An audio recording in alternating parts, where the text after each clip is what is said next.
Arizona, Colorado, Indiana, Michigan, New Jersey, Tennessee, and Virginia. Listen up. WynnBET is now live in all these states, and the excitement of Wynn Las Vegas has finally landed in online sports betting and casino play. From boosted parlays to live in-game offs on every major sport, WynnBET gives you the tools to win. Sign up today for your risk-free $1,000 sports bet. Download the WynnBET app now or visit wynnbet.com to start winning.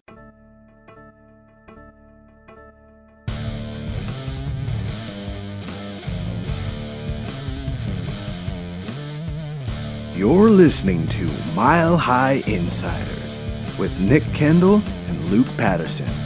Head on over to milehighhuddle.com for all things Broncos. Now, it's time to find out what's going on behind the walls of UC Health Training Center. 6:02 p.m. Mountain Time on this beautiful Saturday. Well, hopefully beautiful where you guys are at. It's rainy and dreary and cold here, but you know what? It's always a good Saturday hanging out inside on the stream with friends like Luke. Luke, how are you doing, buddy? It's good to see you. Doing good, man. Doing good. Yeah, the sun's out here in the Mile High City after a huge stretch of bitter cold. It's weird though, man. It's like the sun came out though, and things just started to warm up. You got to see some of the heat coming off of the asphalt, and just a beautiful day here in the Mile High City in Denver, Colorado. And I'm super pumped to talk a little Broncos, talk some Drew Lock, Aaron Rodgers, obviously the elephant in the room. He would have it no other way. He wants us talking. We are talking. And obviously some of that fatigue is setting in because we want a decision. But the good news is Broncos country, the combine, Nick, you and I both know it's right around the corner. I mean, just days away. So it's a big offseason for the Broncos, man. It's huge. I can't wait to see this next process of the offseason kick off on Monday. Yeah, is there any team that has as much transition that is going underway as the Denver Broncos? I mean, they have the fifth most draft cap, or not the fifth most draft. They have the fifth most cap space of any team right now. Obviously, some other teams can do some cap manipulations to get more, but that's a big bonus for the Broncos, giving them some flexibility going forward. They have 5 top 100 picks. They have a team that's going to have a good amount of their players hit free agency they're going to have to turn over, the ownership situation, new head coaching staff, just so many questions. But with all that flexibility, there becomes a lot of opportunity as well. So really excited about that. Guys, welcome in. Again, Saturday night, this is Mile High Insiders. I am Nick Kendell and joined by Luke Patterson. As always, you can find Luke on Twitter at Luke Patterson LP and myself at Nick Kendell MHH. Also, make sure you head to Mile High Huddle, articles pubbing on the daily. I don't know if anybody hits you guys with the quality and the quantity of content that we do with the streams and the articles as well. So check that out. Also, shout out to Scott Kennedy in the background working the producing here. Gosh, it's pretty hard to do these shows without Scott in the background. So really appreciate him being here. And let's say hello to some people in the chat as well. I'm talking about also difficult without him in here. Dylan Von Arks, Sup Broncos Country. Make sure you guys hit the like button on the way in and subscribe if you haven't already. Absolutely. We also got Stephen Degree saying going to have to look and see if Shermer have any crossover. He's talking, I think, about Louis Riddick there. The main topic. We got Bradley Conger in the house saying Sup Broncos Country, and Dave Glassman giving the hearts there. We appreciate you so much, and let's get right into it here. Bearded Bronco coming in saying, we got stars also coming in from Dave Glassman as well. So thanks, says Dave. Scott from his sign language in the background. So thank you so much for the support, Dave. And Bearded Bronco coming in. I can't tell what the picture. Looks like there's a beard in that picture. It's I can't tell you how small the pictures are when we're trying to look at these. But Bearded Bronco saying if Louis Riddick was any good at his job, he wouldn't be spouting off at the mouth on television. He would be an exec somewhere. Well, you might have a point there as far as spouting off at the mouth versus being an executive. But Louis Riddick is considered a pretty insightful person in the media side of things. It's not like he's showing up on First Take and being like, okay, you have to have an inflammatory take to my inflammatory take where I can be inflammatory to your take, because it's not really about the analysis. It's about getting enrage from the fans, getting the clicks, the emotional impact. I don't think that's really with Louis Riddick. But Luke, obviously, since we're talking about it, what did Louis Riddick have to say? Yeah, so just real quick, and I love it, Bearded Bronco getting in the chat here, and fire away, Broncos Country, and I absolutely love it because he's coming in hot and he wants to defend his quarterback a little bit, and I've got no problem with that. But for Broncos Country, those of you that don't know, Louis Riddick actually played in the NFL, right? I know a little bit before our time. He was a safety for a few years in the league, and then basically came up as a pro scout, right? With the Washington football team. They had a different name back then. And then even the Browns, it looks like. I didn't know that. The Raiders, and then the Orlando Rage. I think that was an old AFL team. But yeah, I think so. Cut his teeth with Washington and Philly. And then it was the director of player pro personnel in Philly, and has been on ESPN for some time. It's cool to see him and Levy and Brian Greasy on Monday Night Football. I know a lot of us tend to tune into Manning Cast, right? And that's obviously an interesting internal competition with ESPN that the Mannings are winning in a landslide. But you and I have always liked Mr. Riddick. We've respected his work. We don't necessarily always agree with his opinions or his takes, but one thing I want to clear up real quick is Drew Lock is not ESPN headline worthy. So I don't think this was said as like a hot take to further your point, Nick. He's not Dan Orlovsky up there trying to prove he's the smartest guy in the room, but he basically just sounded off on one of his shows on ESPN and said, quote, Drew Lock has shown he is not a guy that right now can compete with Patrick Mahomes. He's not a guy who can compete with Justin Herbert, and we don't know how Derek Carr is going to look under Josh McDaniels at Las Vegas, but that is not how they want to go in the season and going forward at the quarterback position. Obviously, yeah, you're right. Quarterback coaches, head coaches, offensive coordinators are going to say all the right things because they don't know whether that guy is going to be on their team or whether or not they're going to use them as a trade piece for the next team in order to acquire someone. So he's going to say all the positive things. So he's trying to talk a little bit about what Drew Lock was being referenced before we get to the big quote from Louis Riddick, but he's trying to talk a little bit about Justin Outten and Nathaniel Hackett and being asked about Drew Lock. Hey, what do you think? One of our pieces up last week also talked a little bit about young Kubiak coming back to Denver and giving some of his initial impressions on Drew Lock as well. So as Louis Riddick got into the show, we're going to get into a little bit more of the beefier content and that meat and potatoes quote that I wanted to save for just a minute, but let's continue to say hello to some folks. Dave, I appreciate those stars. Thank you so much. Looks like we have Leroy Williams in the house as well. I'd like to see his comment here. He's joining us on Facebook. Guys, we really appreciate everybody joining us, whether it's on YouTube, Facebook, Twitch. Appreciate the support on Saturday Night MHI. Leroy weighing in saying, I was liking Louis Riddick until he made that bogus comment about Drew Lock. He can kick rocks as far as I'm concerned. That's why he can't get a front office job anywhere. He don't know how to keep his mouth shut. And I love it. If that's your truth, that's your truth. And one thing I thought was interesting, and I wanted to bring this up, Leroy, to your point, is that in February 2022, it was announced, Nick, that he interviewed with the Pittsburgh Steelers, and then that kind of went away. 2 years ago, it was, rumored with the Houston Texans and the Detroit Lions that he had interviewed for the front office positions there, and then that kind of went away as well. I'm not so sure it's him striking out as more of it's not a good fit and he's not willing to take any position. What say you regarding Louis Riddick and his credentials, first of all, on his position and possibly returning to the league as GM? I've had a chance to talk with Louis Riddick before at the NFL Combine, and I thought he was a very articulate and well-spoken individual.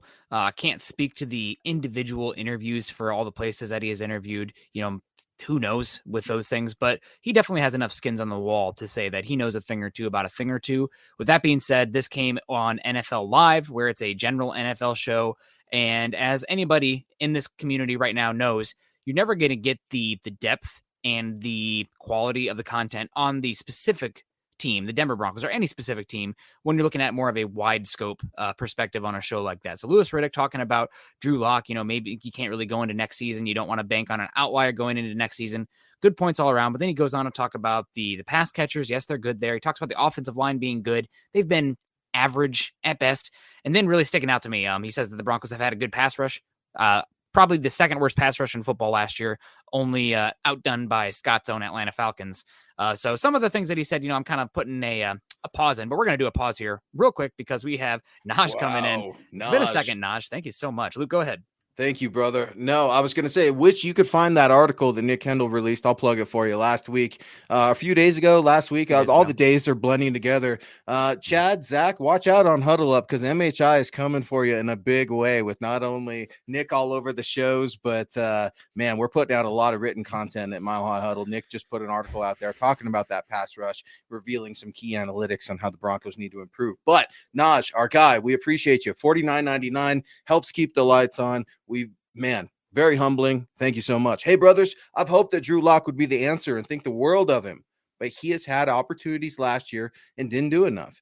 He lost every game he played in. I'm an optimist, but without a difference maker at quarterback, it'll be another long season. I really like that. Let's leave that up for just a second, Scott, because I think that's a fairly even-keeled not take, but truth, Nick. I mean, I think that we all want to like Drew Lock. We hate to see some of the results on the field, but it's time for a fresh start somewhere else. And we'll get into Louis Riddick's big quote here in a bit on Drew Lock, but you'd like to see him get another start. It hasn't worked out for whatever reason, some fault of his own, some fault on the organization. It's been bad. So it's time to move on. I really like this take from Naj. Yeah, and to be fair to Drew Lock, I mean, it's been a tumultuous start to his career 3 years in. There's been injuries around him. I mean, relying on 2 rookie pass catchers in 2020, Cortland Sutton going down, the sick bug offseason. I mean, those are all viable points for Drew Lock's struggles to date. I have a very high bar for quarterback play, and maybe this is heightened a tad because the worst quarterback in your division is Derek Carr, and he's very easily, arguably a top 10 quarterback. He's a playoff quarterback. He's a current playoff quarterback. I mean, that's the fact of the matters. You're right. So like mediocre is not good enough. Heck, even like bumping your head on above average is not good enough. You need to swing for top 10 perennial quarterback play. And based on the data so far, Drew Lock, it is improbable, not impossible, that he reaches that level. Who knows though? Right now, Drew Lock is still the last year of his contract. He's still young. He's still got arm talent. He's a solid athlete for the quarterback position. And worst case scenario, if the Broncos, bring in a cheap veteran option to compete with Lock and Lock wins, that's not the worst case scenario for me. In the long, we're gonna have to take the phone just like in class. But to your point, man, we've tried to reference it, and we're not trying to bash Drew Lock. We're gonna get into the quote here in a second, but Drew Lock on this team in 2022 is extremely realistic, and we're not trying to get everyone all afraid and trying to get everyone riled up. We're simply trying to prepare and not only prepare you, but prepare ourselves as well, because while I don't think Drew Lock is going to be the starter in 2022, he's definitely going to be on the roster if nothing moves on this Rodgers thing. I know there was a Wilson report on milehighhuddle.com that Zach Kelberman pubbed right before we hit the air.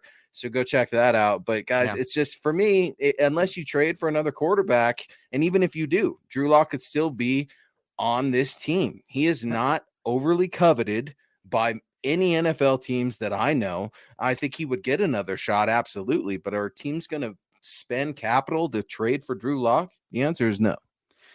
I mean, I could see somebody giving, what would you give for Sam Darnold right now? That's about what you should be expecting for Drew Lock on the open market, and take a step back. Like, there's probably a reason that people who are not connected to the Broncos, probably too close to the situation right now, treat Drew Lock as an afterthought. Maybe fair or not, that's just the reality of the NFL. Now, again, he's still here. He's going to have an opportunity. This is a very good womb or environment, if you will, offensively around him. So we'll see. I'm not ready to give up on Drew Lock, but there's no way in heck they should go into him without any sort of competition or looking to upgrade the position as well. That's just that reality. I don't think anybody would say any differently. But who knows? Travis Weber coming in here with the Stars, I'm sure. Thank you so much, Travis. Good to see you. Hope you're doing well. Good evening, Luke, Nick, Scott, and Broncos Country. Said this to Luke before. There is no denying that Denver wants to upgrade the quarterback, but with how it's looking with Rodgers and Wilson, not going to look past the possibility of running it back with Lock this last year of his rookie deal, or if Denver actually drafts a quarterback to consider Cousins, Matty Ice, or dare I say Wentz. So it's definitely going to be interesting to see what happens there at the quarterback position for the Broncos. If they can't get Wilson or Rodgers or Kyler Murray, I think that definitely it makes way more sense to keep Lock. Still, he's cheap. Roll the dice again on him. Maybe you hit Yahtzee with him this season. Then you have a very tough conversation a year from now when he's a free agent. But again, it's just improbable. And I don't think there's any way that you should go in with only him next year as your starting quarterback. Like the 2020 pathway, which was Drew Lock versus Jeff Driscoll of all freaking people, who was converted to a tight end by the Texans. He was so bad at quarterback. Who almost played in the Super Bowl just a couple weeks ago, by the way, kind of gave us that scare. I mean, yeah, no, you're right. And Nick, for just everybody watching at home, Nick's all fired up. He's got a huge celebratory evening with his wife tonight. So he's feeling good and he's feeling positive. Let me rain on your parade just a little bit before Mr. Riddick jumps in the game. Drew Lock being on this team and Drew Lock starting in 2022 are two very different things for me. I do not think that there is any shot in hell that George Payton is going to, quote, run it back with Drew Lock in 2022. That's just, he recognizes that this fan base is definitely checking out. I actually argued just a little bit with our own Kenneth Booker, and check out his work on milehighhuddle.com as well. Good staff writer for us. We bickered just a little bit, and he's like, man, Broncos country, he's repping their passion, right? And I'm like, yeah, I hear you, but 10,000 no-shows is becoming the average. You roll that back out there with retread quarterback A and Drew Lock, it's not going to be good. I was out there at training camp giving the reports that nobody was there for a Drew Lock, Teddy Bridgewater training camp in a world that was post sick little bug, and we couldn't just wait to get out and watch football. These things are real. The cloud in Denver is real. You want to lift that cloud, you better draft a quarterback or bring in a big one via free agency or trade. It's that simple. Speaking of that simple, our guy Will Stewart always showing us that love, always giving us that awesome, simple, complex love. We appreciate you, Will. Hope you're doing well, buddy. Hey, guys, just wondering what you think about trading for Atlanta's Matt Ryan. If we could pick him up cheap, maybe a second rounder. I believe Justin Outen worked with him at Atlanta, and the Falcons are looking to be rebuilding. Scott, I'm wondering how you're reacting to this one, because Scott's our resident Atlanta Falcons guy. And Nick, I know you do some work with Scott with Falcons, but that's an interesting question. Matt Ryan with the Broncos, something that we've mentioned and I think ran across at least the last year. What say you? I mean, Matt Ryan in a vacuum would interest me a tad. He would definitely be an upgrade on what this team has had since Peyton Manning. People say he's kind of fallen off, but if you look at that Falcons, if you were, I don't want to say cursed because I don't want to tease Scott too much, but if you watch the Falcons this past year on offense, I mean, there's very few quarterbacks in the entire league that would have succeeded behind that offensive line throwing to the pass catchers that they had. I mean, this is a team that is very devoid of talent right now in the trenches and at wide receiver. I mean, all their wide receivers are essentially, at best wide receiver 3s and 4s in the NFL. Not great. And they have not only one horrific pass blocker on the offensive line and Caleb McGarry at right tackle, but their left guard was absolutely terrible as well. Jalen Mayfield. The Falcons might have had the worst right tackle and left guard in football on the same offensive line. But that being said, Matt Ryan's kind of fallen apart. The reason I'm very skeptical of this happening is that Matt Ryan's contract, if you trade him pre-June 1st, it's $40 million dead cap on the Falcons deal with it. $8 million. I mean, personally, I think of the Falcons, they already have a lot of dead cap. Maybe they just take their medicine this year, suck it all up, pay for it now, and then stink this year, get a top 3 pick next year, and get your cap right going forward. But I'm skeptical they make the move with that amount of dead cap. You're just not saving yourself a lot of money doing that. So Jerry Holland coming in saying, might be on the outside looking in. Locke hasn't do it. Teddy 2 yards did. Jerry also said Locke had Mahomes beat. Gordon fumbled that win away. I'm old enough to remember Taysom Hill beating Tom Brady this past year. Teams beat other teams, not quarterbacks beating quarterbacks. Unless you want to say Taysom Hill's better than Tom Brady, then I guess let's have a discussion. Jerry, Jerry, you're right. I mean, but don't kid yourself. He's part of that. I mean, when you can't beat out said Teddy 2 gloves, Teddy check down, whatever we want to call him, that's kind of making my point for me. I mean, the bottom line is you're right, Jerry, but I'm right too. These quarterbacks have not been good enough. So we got to find a new one. And it's tough because I've at least hitched my wagon to the Aaron Rodgers train a long time ago since I heard those rumblings out in Vegas. And while things can change, man, it's hard. I'm fatigued like a lot of other people. I'm not going to go through a cleanse or anything like that, but it's just one of those things that's really odd. We are talking about here on MHI. He's Nick Kendell. I'm Luke Patterson. Scott on the 1s and 2s. We're getting into some of these comments that former pro scout in not Broncos brass, NFL brass with the Eagles and the Washington football team. Louis Riddick had some comments regarding Drew Lock on NFL Live yesterday, Friday. He said, quote, "They, being the Denver Broncos, have a lot of nice pieces now. You don't want to have it all go to waste because you are sitting there, selling pipe dreams about a quarterback that can't get the job done. When they know they have to make a swing, and a big swing at getting the big fish, that big fish for this football team is that guy that we talk about who is going on 12 days of cleanses." Man, that's a tough one. You saw it first. You beat me to it by about an hour. I saw it, and then we started swapping little, cute nothings and everything into each other's ears. But, man, this sounds like he went scorched earth. It sounds a little brutal when you read it out loud. I don't think he meant anything personal by it. What was your initial reaction when you heard Louis Riddick's take on Drew Lock and the Denver Broncos? I mean, he just doesn't respect Drew Lock as a viable starting quarterback in the AFC West. It's really just that simple. I think it was definitely, he also didn't have to play nice, right? Like, he's not going to hear it from Broncos country, nor is he going to care from them. And he doesn't have to play ball to have access. It's not a pay to play with the players in the front office that you might get with some people actually closer to the Broncos. And he worked in Philly, so he's mean and tough, right? I mean, yeah, I do think that to an extent, him completely writing off Drew Lock as an afterthought is something that I wouldn't do personally. Maybe I'm too close to the situation because, again, I've said it. I mean, this is an offense that is very simple for the quarterback. It should be, at least. The reads are more half field. They're going to be more high-low concepts. There's less mentally on the plate from a pre-snap perspective. For the verbiage will be tough, no doubt. But from an actual reads perspective, the Kyle Shanahan, Sean McVay offense is simpler on the quarterback. And there's multiple reports out there now that what Shermer asked from Lock to do from a pre and post snap processing standpoint, he struggled with as a student and on the field, grasping the concepts and running them. So Shermer had to dial back those, and then Lock could functionally run the offense. So this should be a simpler offense from that perspective. And Drew Lock entering what will be his 26-year age season, which is, again, not that young. He came out as a senior, already, a lot of 50 starts at the SEC level as well. Not a guy who is completely raw, had experience in that regard.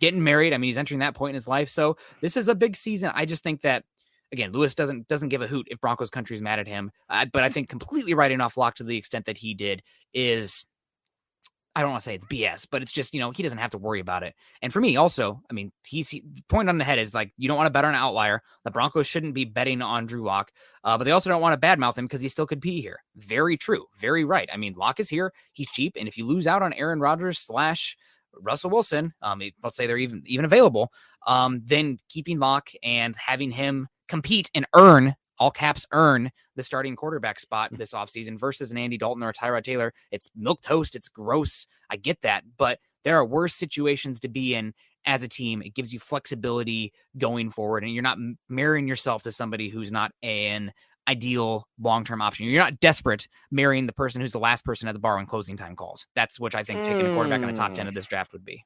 That would be rough. Yeah. But here to make it better is our friend Chief Big Belly with a $5 super. We appreciate you so much joining Nick, Scott, and I on MHI on your Saturday night. If we can swing for Aaron Rodgers, we should swing full force. But I think Nathaniel Hackett could do wonders with Drew Lock. I would love to see him playing to his strengths. That kind of furthers your comments regarding Nathaniel Hackett's offense, this philosophy. It's not going to be rocket science, even though the guy who designed it can do rocket science from everything I read and understand about Nathaniel Hackett. Definitely a brainiac in his own right and a very intelligent man and football mind. Our guy, Gary Leeds Palmer, coming in here. What's up, Gary? Gary's been supporting us from the beginning. I like Drew, but if he doesn't make it, lots of good guys don't make it. Really good quarterbacks don't grow on trees.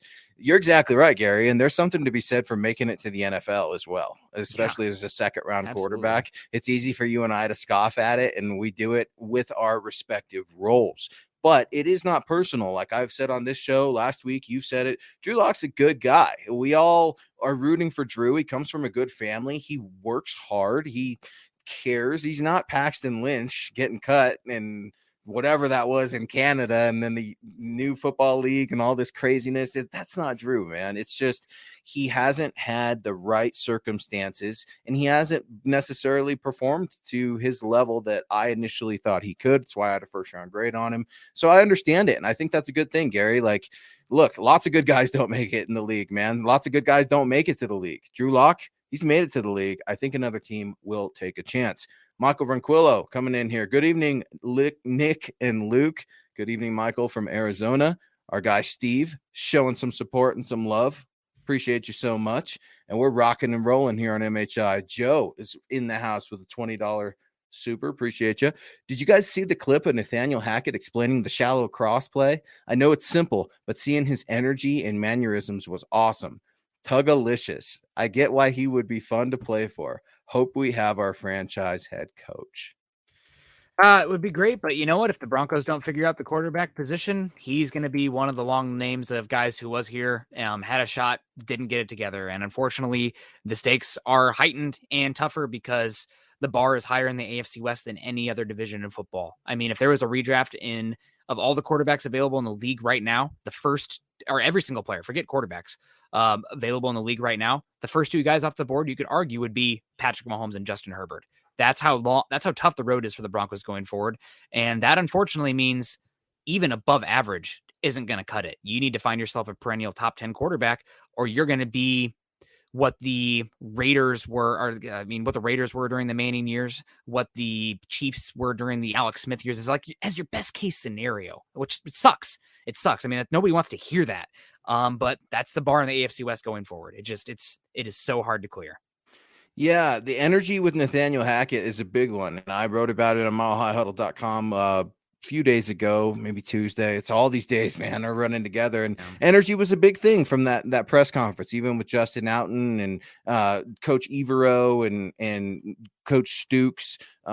These guys are coming in here with good energy. They want to internally develop not only other coaches, but players as well. I absolutely love it. I think that one other thing that they brought in addition to energy was trying to establish, at least it felt like they were saying, they wanted to establish a personal connection as a workplace family. I mean, when you think about it, and I wrote about it, we spend so much time at work, Nick. I mean, I worked overtime, you work overtime, your wife works, everybody works overtime, everybody spends time outside of their house more than half their life. And that's an interesting concept. So when you're outside of your home, outside of your comfort zone, you're with your coworkers. What's that like? Is it a miserable experience, or is it something you enjoy doing? Is it something that you can use to get from point A to B, or is it something you want to further and invest and double down and get into the nitty gritty? I absolutely love not only the energy, but it seems like he's an authentic guy. Sounds like Mark Schlereth got to spend some time with him over the last week a little bit. So authenticity is huge. Players recognize it immediately, and I think they've got that with this current coaching staff, top to bottom.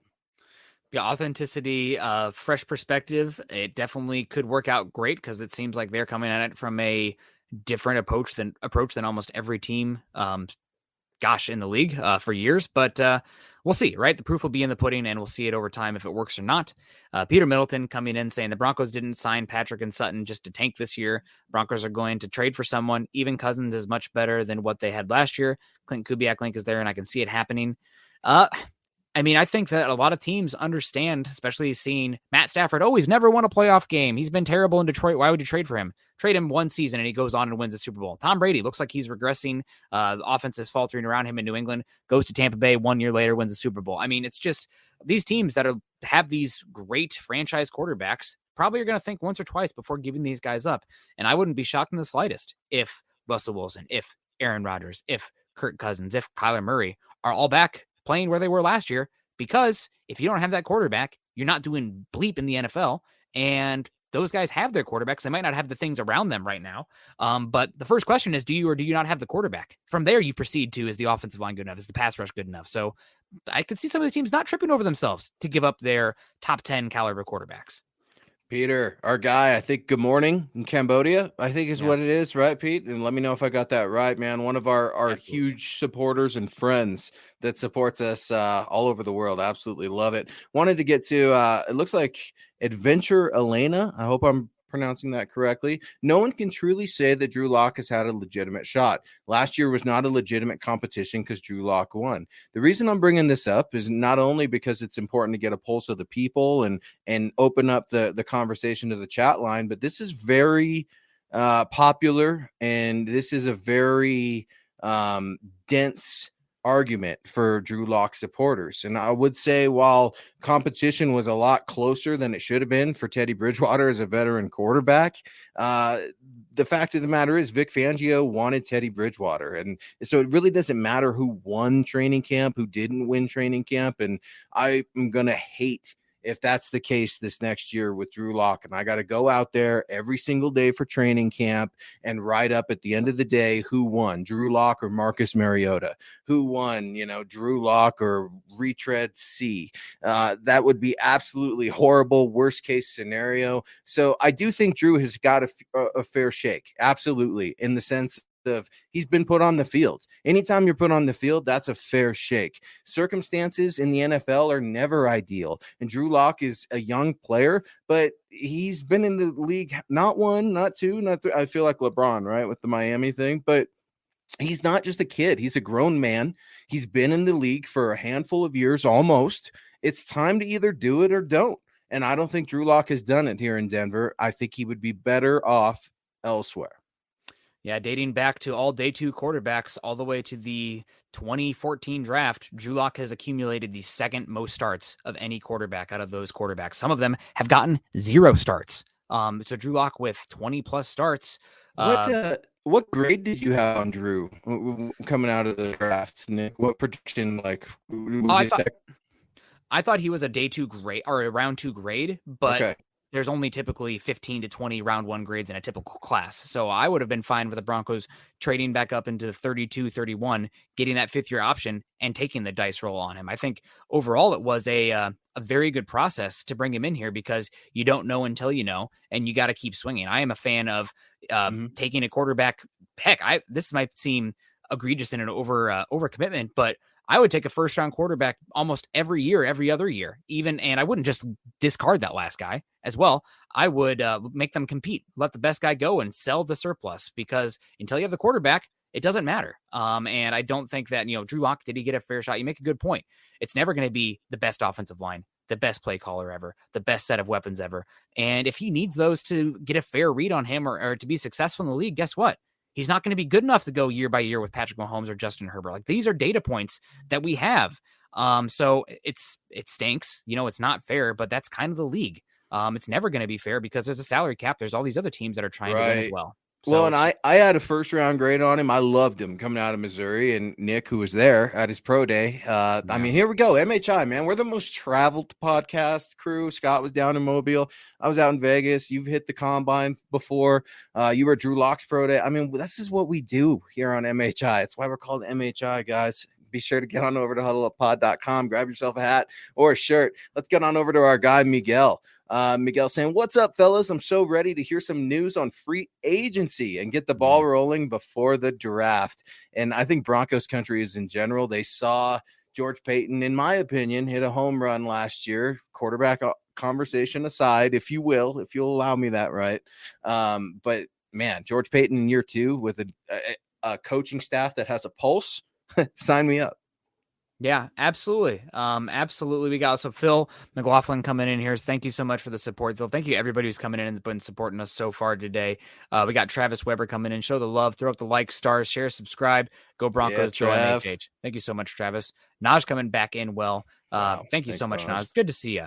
Hey, brothers, you see Hackett's offense featuring Javonte or a split back system? Will Boone be the number 2, or will they draft somebody or pick up someone? Who do you think they'll go after that round? I love it. Yes, and yes. Javonte Williams will absolutely be the featured back. Nathaniel Hackett loves to run the ball. Go watch some of that Packers film. He's committed to the run game. Why? Because anybody that is worth their salt in the NFL as a passing game coordinator, as a quarterback's coach, cutting their teeth in the league to become a head coach, a son of a head coach in Paul Hackett, understands that you run the football to set up situational passing attacks. This is how you take and exploit defenses, Nick. I mean, football is not a hard sport. We overcomplicate it. The hardest part of it is executing it. And I think Nathaniel Hackett's going to use the running game and this Broncos offensive line to set up beautiful short touchdown passes, drain the clock, actually allow the defense to fill themselves for a little bit and not constantly carry the team through a whole nother year. Yeah, absolutely. Absolutely. Thank you so much, Naj. We'll see what happens. As far as the running backs go, I would like Javonte Williams to be the primary bell cow with Mike Boone behind him as the number 2 and just see how the draft falls to you behind that. Would it be good for them to bring in a rotational guy or maybe a pure third down kind of running back too, to spell them, to give yourself a different flavor or spice in the backfield?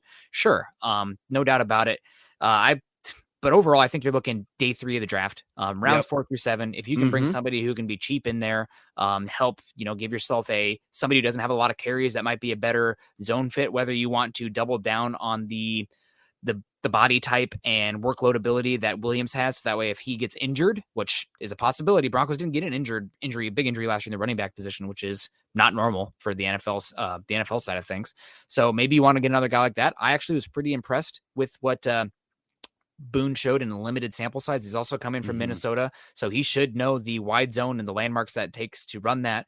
But right now, I think, bring in a very cheap veteran minimum type in free agency and then see how the draft works out. You aim to take a guy no earlier than the 4th round, but it would be interesting to see what happens. We also got Nick saying, what do you thought about running back 2, about bringing in Penny or Lindsey?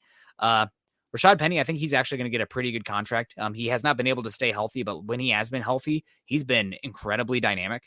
He was incredible last year for Seattle the last half of the year. Former first-round pick, which carries some weight as well. Also good pass catcher. He's probably going to get paid more than I would be willing to pay.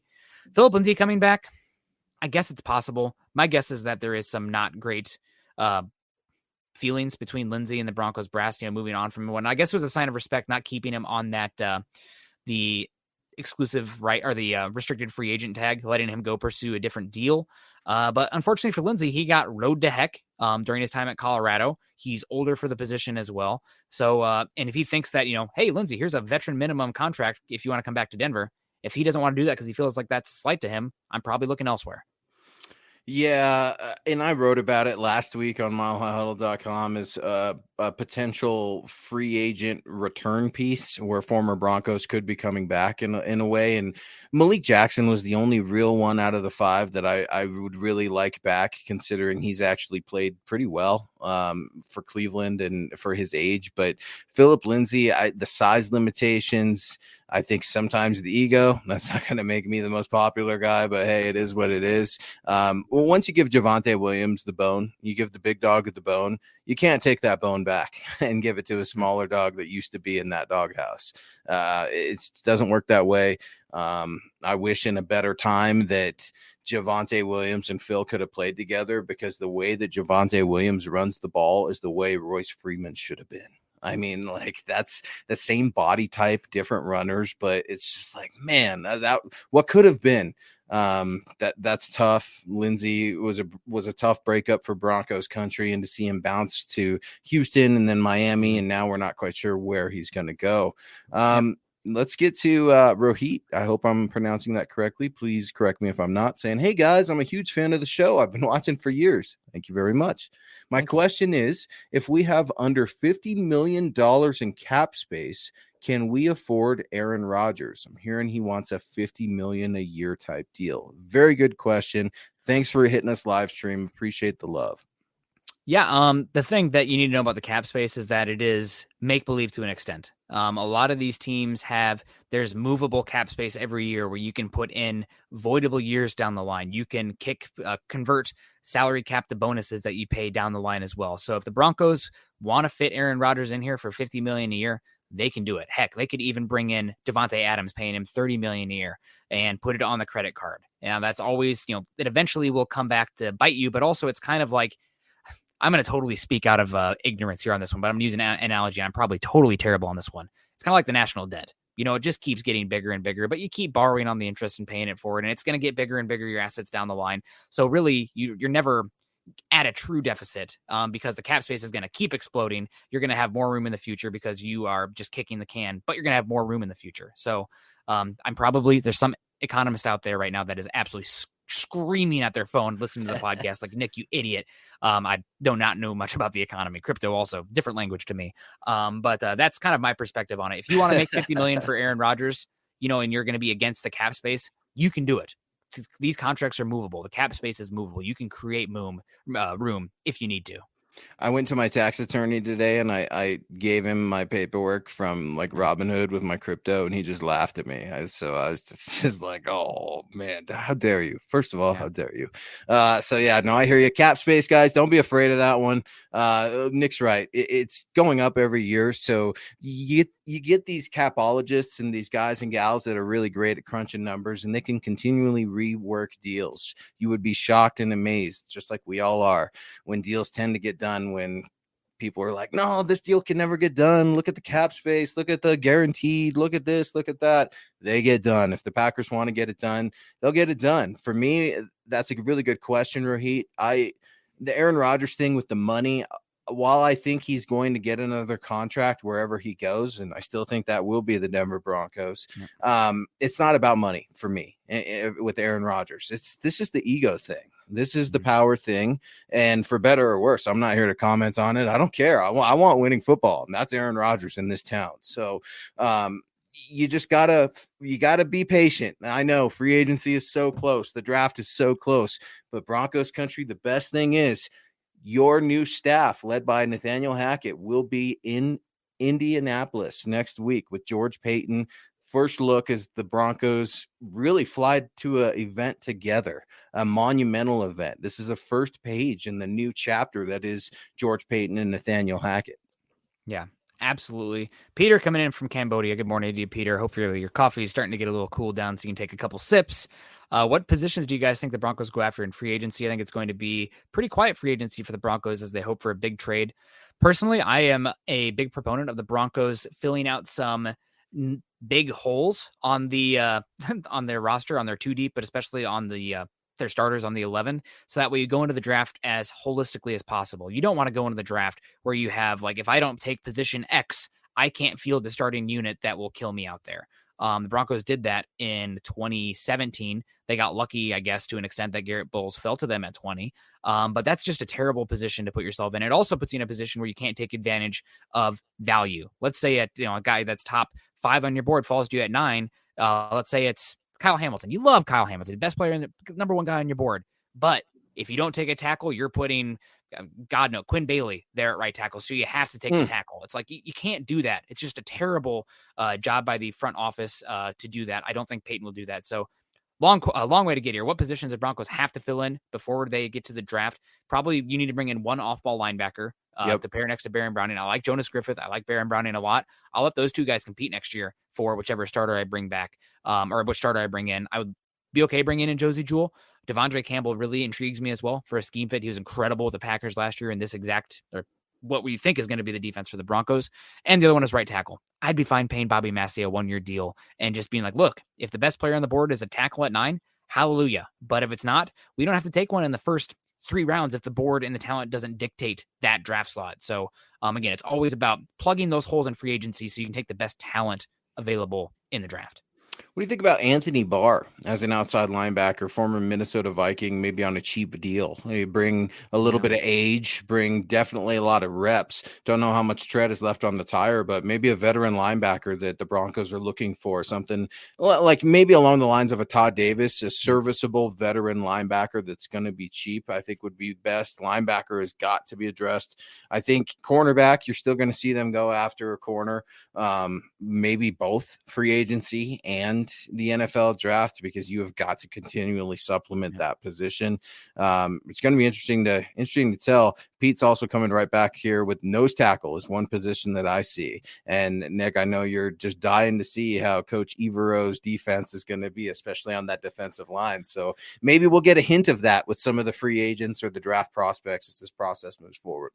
Yeah, it would be interesting to see. I know a name that I would personally keep in the back of your pockets, Broncos country, is Michael Pierce. Broncos went after him 2 years ago. Former Baltimore Raven signed a big deal with Minnesota Vikings. Has had some injuries, but it was a really good run plug for Baltimore when he was there. And Peyton was a part of that front office that brought him to Minnesota. Sounds like he's very likely to be a cap casualty. And I don't think Purcell has been the same since he suffered his injury. You can save yourself a little bit of cap moving on from him this offseason if you so choose. Michael Ronquillo coming in here saying, someone said that Kenny Pickett would fit the Nathaniel Hackett system that will be running in the Denver offense. Thoughts? Yeah, that was Daniel Jeremiah. Daniel Jeremiah has, I guess, been dubbed. What does he know, right? Just DJ. What is DJ? I love DJ, dude. Yeah. You and I have said repeatedly, Daniel Jeremiah is like, he's our guy, man. I don't know if anybody says Daniel Jeremiah doesn't know what he's talking about, they don't know what they're talking about, because he's forgotten more about football than I'll ever know, man. Yeah, he's been dubbed by NFL Network and the NFL media conglomerate at large as the new Mike Mayock, right? Mike Mayock used to do these pre-combine press conferences. Now it's Daniel Jeremiah. And he had his pre-combine press conference where I think it was Eric Dalala at the Broncos.com asked him a question about the quarterbacks in this draft and who is the best one in his opinion, and who was the one that fit the Broncos the best. Daniel Jeremiah would go on to say that Kenny Pickett has the best tools, the best arm talent, the best athlete, the best frame of anybody here. But he said that Kenny Pickett was probably the best quarterback for the Broncos day one, emphasizing on the day one part.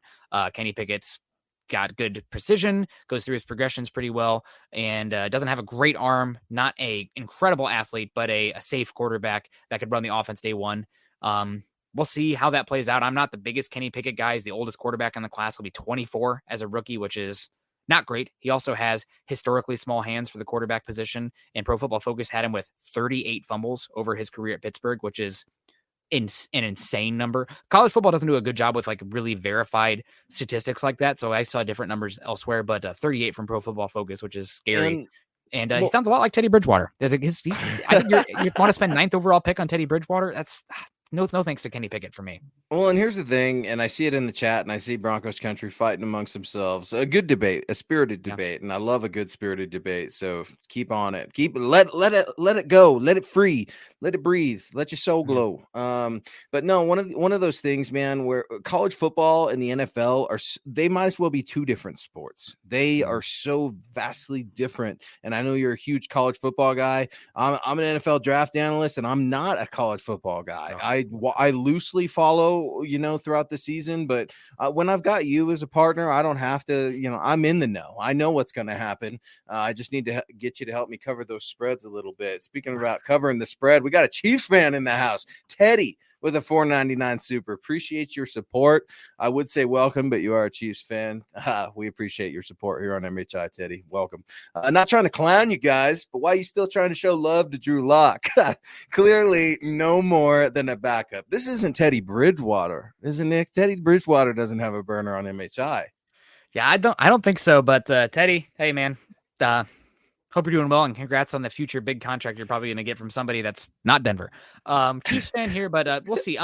As far as clowning Drew Lock, I just feel like I really try to be as data-driven and logic-based as possible, not too high, not too low, and go on historical precedents at the position. There's no reason to clown Drew Lock. It's just the expectations given on what he's done to date should dictate our perspective on him. I don't know about clearly no more than a backup, because I think that Drew Lock could find himself very easily in a Ryan Fitzpatrick career where there are years where he's a backup, but there's also stopgap years for him as well, making some good down the field plays, throwing 4 touchdowns one week, followed by a 4 interception performance the next. And you know what? Ryan Fitzpatrick's made a heck of a living doing that. He's what is he? He's ancient in terms of NFL standards. But what's Ryan Fitzpatrick known for, Nick? Like, other than that, how would you describe him? A funny quarterback who's makes some wild throws, but also some WTF throws, gets the, I guess, perception that he is smart, but education, college degree smarts isn't always NFL processing. Oh, come on. He can process information quickly on the field. You don't want to say it, but I will say it for you. Yes, I'm not trying to say he's smart and Drew's dumb. That's not it at all. Yeah. It's not about being smart or dumb. It's learning disability. Heck, there's people out there in the world with learning disabilities who can function and do things better than me, man. I mean, I'm not, just because I have a fully functioning brain doesn't give me the right to comment on another person's intelligence. I absolutely hate that argument. It drives me nuts. But here's the thing. The NFL is about, specifically the quarterback, how quickly can you process information and act on that information? Just because you're not able to do that doesn't mean that you're dumb. It just means that you're having a hard time with it. You need to be developed. When you have coaching turnover, you're not going to be developed. When you don't have coaches or a fan base that really believes in you, you're not going to be developed. And I think that Drew Lock does not want to be a career backup. I could see him bouncing around, to your point, but Ryan Fitzpatrick, more than comfortable being a career backup. So much so he had a kid in almost every city he's been in. So while I could see where you're going there, and I would just push back on that one a little bit, I think Drew Lock is in his own category right now. It's hard to figure out what the future holds for him, but I absolutely hate the argument that he hasn't gotten a fair shake. I think Drew has gotten enough of a shake, and that's sometimes all you can ask as a professional athlete, right? That original question, give me a chance. Well, he's had a couple. And he might get another one too. And that's partially the Broncos not doing a good job of bringing him legitimate competition and finding a no doubt long-term option at the position over the last 3 years. They cleared the pathway for him in 2020. They went out and they drafted, multiple. The year that Drew Lock came out, they top 20 pick on tight end, top 40 pick on interior offensive line. The next year, go out and a top 5 average per year running back contract to Melvin Gordon, a top 5 average per year for all interior offensive linemen and Graham Glasgow.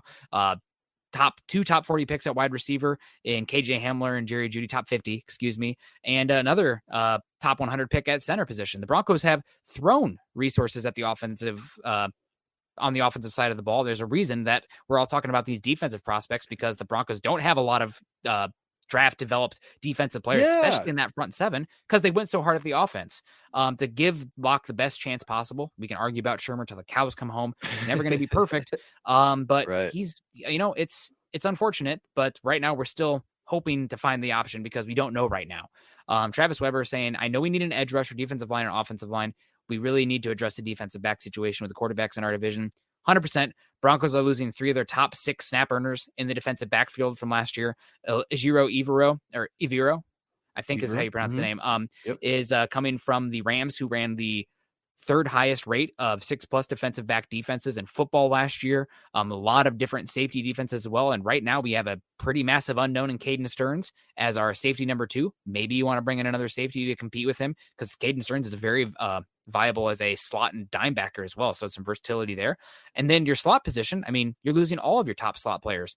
Is Michael Ojemudia going to play the slot? I don't really like him there. Are you kicking Fuller into the not Fuller, Darby into the slot with Ojemudia on the boundary? I think that's a little bit more of a viable solution, but it's not ideal.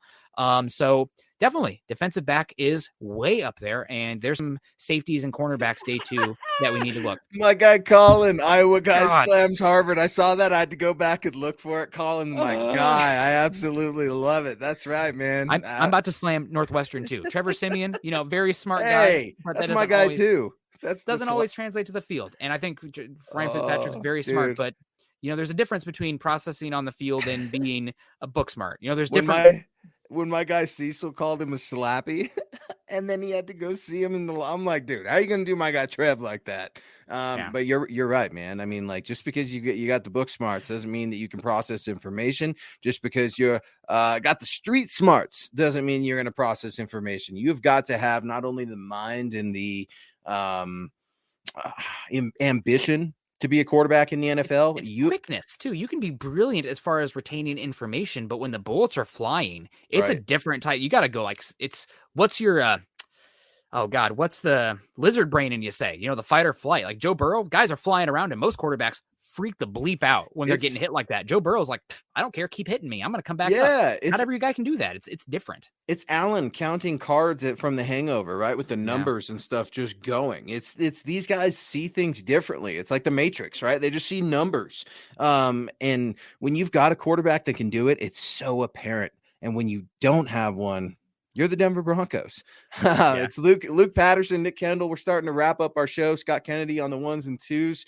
We have got about 8 more minutes, and I want to keep opening it up because this show has been absolutely lively, and I feel like it's been fairly tame. Nick, just kind of a quick peek behind the curtain. You and I had been talking a couple days ago. Yesterday when this news hit, we're like, okay, we know what we're doing our show on, but we wanted to make sure that we weren't beating Drew Lock up. We weren't beating the fan base up. We don't want a divided fan base. We want opinions that are authentic and original, and please tell your truth. But at the same time, man, he's a Denver Bronco right now. And if Drew Lock needs to be better, which we all say he does, then damn it, I want him to be better. It's that simple. Yep. Absolutely. Jacob Foster coming in with support. Thank you so much, Jacob. It's great to see. Thanks for, the constant support you give us. Also, shout out to Jay. I wanted to give him a hard time because he said he's dyslexic with a 3.72. One of my biggest pet peeves, if I was king of the universe for one day, I would make that the calculator's numbers match phones because they're flipped. And I swear to God, I messed so many math tests up because phone dial pads are different than calculators. And why would you do that to me? I screw you. What is it? TI, Texas Institute, or whatever they are, messing me up. Yeah, those like TI 84s and those. You remember I'm making our moms first spend $100 for us for those damn things, and then you got to get them again because you lost it. Or hustling calculators. I knew kids that used to hustle calculators. TI 84s, man, absolutely insane.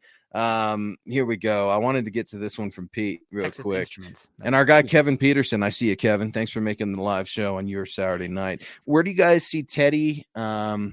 Where do you see Teddy going and why? For me, I see Teddy as a perfect fit for Indy. A lot of cap.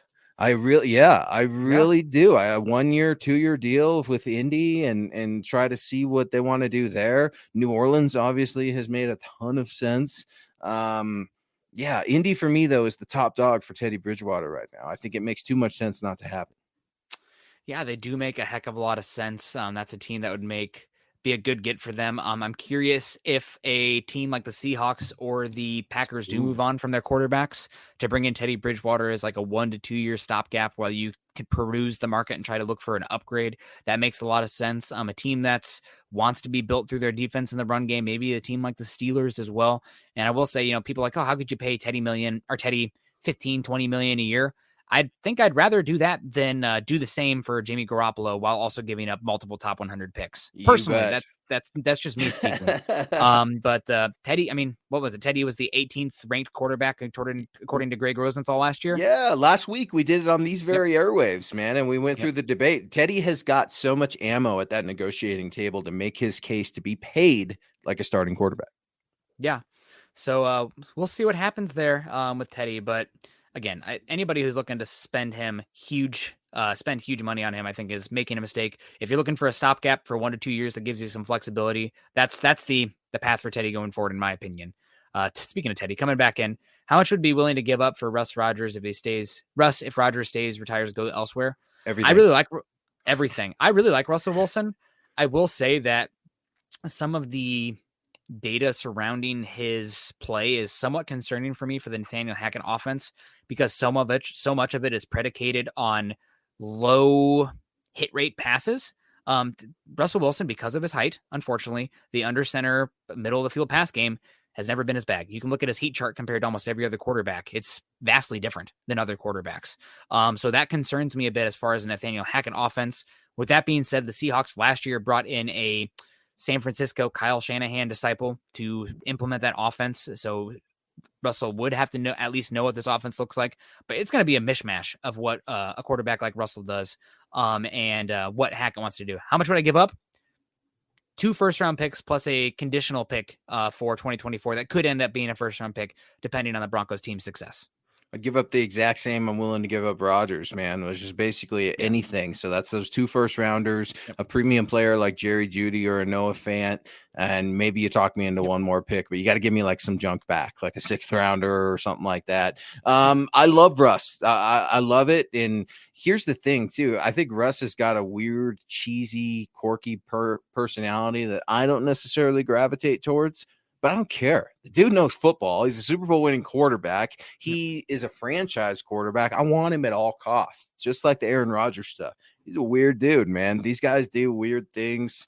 Right when you think you've heard it all from Rodgers, man. I can't wait to hear what he says next Tuesday on the Pat McAfee show. But yeah, man, it's just one of those things where you've got to be willing to put that stuff aside. This is about winning, and the Broncos have not done a lot of winning the last 5 or 6 years. That stuff has got to change. So Russell Wilson, stay tuned. We've got a story up on milehighhuddle.com that the Huddle Up Pod's own Zach Kelberman posted 4 hours ago, talking about the Broncos being poised to, quote, explore a Russell Wilson trade. So head on over to milehighhuddle.com and take a peek at that. It looks like we got some chat in here talking about the Ravens and Lamar Jackson. He's not going anywhere. What do you think about Russell Wilson? I've heard some rumors. Seahawks interested in dealing him to a out of conference team, AFC preferred, obviously. Pittsburgh Steelers. What do you think about Russ Wilson to the Pittsburgh Steelers? I think that would make a little bit of sense. That would be a very interesting fit for him, no doubt about it. I don't know if I think it sounds like the Seahawks, if they are going to trade Russell Wilson, are bound. They are bound and determined to also bring back a competent quarterback with them. And, you know, as much as we are doubters of Drew Lock, I would take him 10 out of 10 times over Mason Rudolph. So like if it's a worse pick plus a worse quarterback going to the Seahawks, I don't know. I think other teams might make more sense, or, you know, be damned, send him to the NFC, give me 3 first-round picks this year and Jalen Hurts from the Eagles. That's a much better deal. Jalen Hurts has a much higher floor than those kind of guys as well. So that's where I said it. Even the Jets with Zach Wilson. If the Jets want to give up on Zach Wilson and ship him to New York, I mean, you've got a young first-round quarterback to try to sell your fan base into getting excited about. Yeah, nope, absolutely. It's I guess it's possible. With the thing with Zach Wilson is he has a massive contract, a dead cap hit that you'd get because of being that second overall pick. It's not as bad as the before the last collective bargaining agreement, where, you know, Sam Darnold comes into the league as the highest paid player in the NFL before playing a single snap. Bradford. What did I say? Darnold. Oh, Sam Bradford. Excuse me. You got Sammy D on your mind because he's ruined our lives the last year with what he's done to the market. Yeah. Yep. Would be interested. I think, you know, Sam Darnold. Did you know Sam Darnold and Josh Allen are best friends? I could see Sam Darnold heading up his way up to Buffalo to be a backup quarterback after his contract expires in Carolina, but we'll see. Talking about mediocre quarterbacks here. But the last thing, I guess, you know, talking about Louis Riddick nuking Drew Lock. Until Drew Lock plays better, this is how the perception is going to be in the NFL for the Broncos. So if you guys don't like it, it's unfortunate, but it's going to be the reality. So until Drew Lock plays better, or the Broncos go out there and get a no doubt upgrade at the quarterback position, it sucks. But Broncos had their time in the sun with Elway and a blip of sun, I guess, with Manning as well. We're seeing the other side of it now. A lot of teams been wandering the desert of quarterback purgatory for a long time. And right now the Broncos find themselves in there as well. Tim Tebow was more successful than Drew Lock, and I never thought. Yeah. Team successful. Come on. And I'm not a Tebow guy. I'm not a Tebow. I used to think the Tebow people were irrational and the stands and all, what have you, man. But no, the Drew stuff, I hear you. The cool thing that Drew has going for him right now is he has got a new start with a new coaching staff where he has his chance to give them his true impression. George Payton, I think, is still trying to figure him out a little bit as well. He likes to look internally. I keep talking about that, but that's what they are talking about over there at UC Health Training Center, developing from within. They're going to look at Drew. Mitchell Mondragon coming in here with a $10 super. Appreciate the support. Thank you for joining MHI, Mitch. Really appreciate you. I can't lie. I'm with Drew Lock till the end. Let's go, number 3. And some cool emojis there. Yeah, no, I hear you. If Drew Lock turns out to be something that I don't see right now, you don't see right now, then that would be great. then all of the problems, the Aaron Rodgers of the world go away. The Russ Wilson things go away. So I'm here. I'm with you, man. Go Drew, if that's the case, but I think that fans should never be told how to fan. And if people want to root for Drew Lock, damn it, root for Drew Lock. He's a Denver Bronco. Unless he's on another team, go for it. Yeah, absolutely. I mean, I'm not paid to be a emotional, and support these guys without being critical and analytical. But if you want to be a fanatic and emotional and be emotionally tied to these guys, God bless you. I'm not going to tell you how to fan. The only wrong way to be a fan is to tell others the best way to fan. Gatekeeping fans, the door, get out of here. But thank you, Mitchell, for your support. And if you want to support Drew Lock until the end, God bless you. He needs it. Yeah. I mean, that's fine. It's faith and belief is a heck of a thing, and it can be great things for fans and in many walks of life. So I appreciate the perspective of people who have differing viewpoints than me in that. And Trash Panda 5150 saying nothing wrong of being critical. It's probably just the scientist in me. Everything is the null hypothesis, and everything needs to be proven, and everything is, nobody's a franchise quarterback until they prove to be a franchise quarterback, that kind of thing. I need to see it to believe it. Drew's from the show me state, for God's sake. Like, he knows a thing or two about proving it. So we'll see what happens here with him. But Louis Riddick, some people saying, hey, came in late. What happened? Louis Riddick basically said the Broncos shouldn't bet on outliers. Drew Lock has done nothing in the league to date. At best, he's a backup, and the Broncos need to improve the quarterback position. Again, maybe a little bit more inflammatory than what we've said on here, but it's what a vast majority of people think about Drew Lock, and until he plays better consistently, that's going to continue to be the rhetoric. And if that bothers you, plug your ears, because it's just the reality of where we're at. I've got a dose of optimism for you, Broncos country. You've got options right now with George Payton and the state of this team. We've talked about the cap. We've talked about the draft picks, free agency. The combine is here starting on Monday. I mean, the Broncos have got options, and I get it. This is not a great quarterback class, but quarterback or two are still going to be found out, maybe even three. It happens every year. We're still waiting to see what's going to happen with the quarterback class from last year, 2 years from now. So it's one of those things where you got to wait and see. And that's the hardest part, is waiting. But it's cool when you've got options, when you've got new ideas in the building that aren't going to be bullish on the same old things or refrain from going in a new direction. As we start to wrap up the show, let's hit Dan real quick on the way out, saying, okay, here's what the Denver Broncos need to do. Sign Gardner Minshew, then draft Carson Strong, or the equivalent to Jameis Winston. For me, I pulled this up. Carson Strong sounds like he's falling. The knee concerns are a big one for him. He's going to be off some teams' boards, they believe, after the combine, because the knee is that concerning for him. Yep. Also, apparently he didn't do so hot at the combine in the interview process when they put him on the whiteboard. Did not come off as a intelligent guy, which is weird because he does a lot of pre-snap checks for that Nevada Wolfpack offense. But the one I wanted to get to here is signing Gardner Minshew. You'd have to trade for him. And I got to say, if Gardner Minshew didn't have all the off-field stuff with him, I'd be okay with it. I cannot. I don't know if I can deal with a quarterback whose off-the-field persona is more enjoyable than their play on the field. I would rather my quarterback be Eli Manning, boring, just saying all the right stuff and be a god on the field than, somebody who's a very average, below average quarterback, throwing most of their passes at or behind the line of scrimmage, that, has a mustache, lives in a van, and wears jorts. I don't give a hoot. I don't give a bleep about that stuff. Can you play ball? So the type of fans and support that he'd bring out too, just, it scares me. I need a guy who can actually play football to put up with that kind of stuff.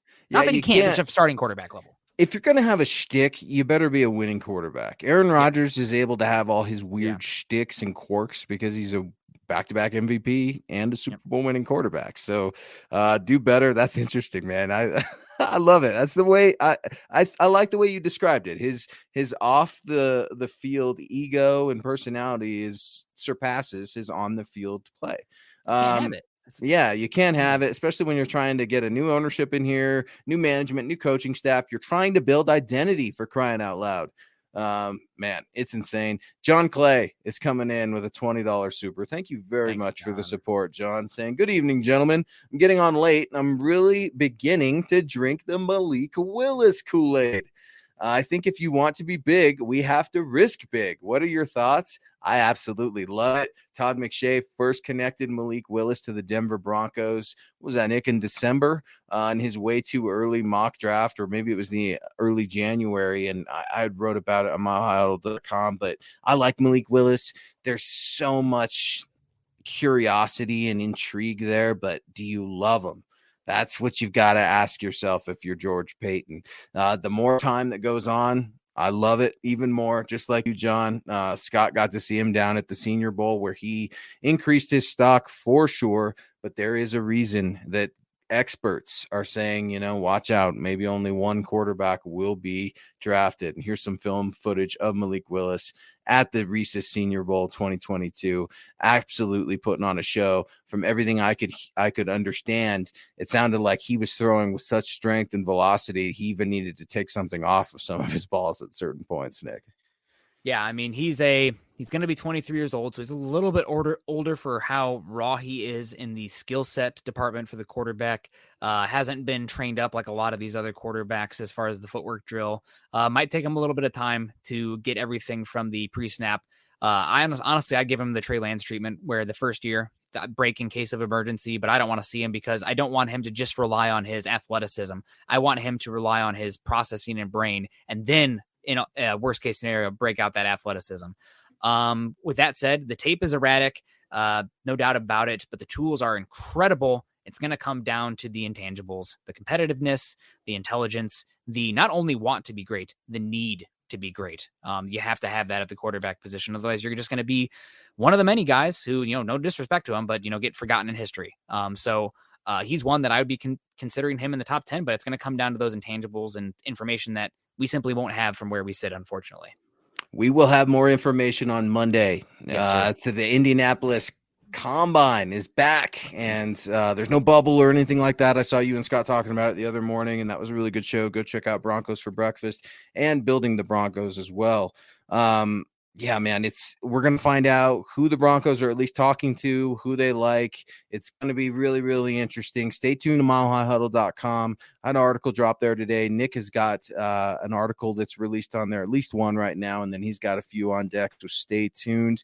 I think the Huddle Up boys will be back tomorrow, so let's get on out of here. It's always a quick hour. We went just a little bit over, but Broncos country, we're having so much fun with you guys. It's hard to want to put a cap on that, put a lid on it, but that's what we got to do until next Saturday. You will find us anywhere you'd like. You can get us on Facebook, on Twitter, at Nick Kendell MHH, at Luke Patterson LP, at Scout Kennedy, and always at the mothership at Mile High Huddle. Head on over to milehighhuddle.com, huddleuppod.com store to grab yourself some MHH gear. And you could catch Nick and Scott every morning for Building the Broncos Monday through Friday. You could catch Nick on Broncos for Breakfast Monday through Friday, Building the Broncos every Tuesday night with Carl. And yeah, man, always a great show. I had a super great time with Broncos country. They absolutely showed up and showed out tonight on Saturday night. Yeah, you guys are great. Thank you so much. Appreciate the discourse and the differing opinions in here. I like to think this is a safe space where, if you have a different opinion on something, as long as you can back it up and not get offended if somebody pushes back on you saying, hey, let's think about this. Let's talk about this. Why do you think this way? I think otherwise. As long as it doesn't turn into immediately ad hoc conversations and whatnot, we can have a really good time and all learn and get better as football fans, draft fans, Bronco fans in general. So we appreciate you guys. Everyone have a great night. Stay safe. Choose kindness. Choose compassion. Go Broncos. Go Broncos. You've been listening to the Huddle Up Podcast. Join Broncos Country's deep divers at milehighhuddle.com to keep the conversation going.